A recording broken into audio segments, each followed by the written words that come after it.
Praise the lord. యెరూషలేము ప్రార్థనా మందిరము. ఈరోజు దేవుని వాక్యము.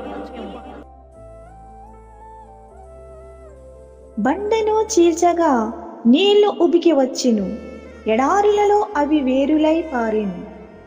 ఎలయనగా ఆయన తన పరిశుద్ధ వాగ్దానమును తన సేవకుడైన అబ్రహామును జ్ఞాపకము చేసుకుని ఆయన తన ప్రజలను సంతోషముతోనూ తాను ఏర్పరచుకున్న వారి ఉత్సాహధ్వనితోనూ వెలుపలికి రప్పించెను.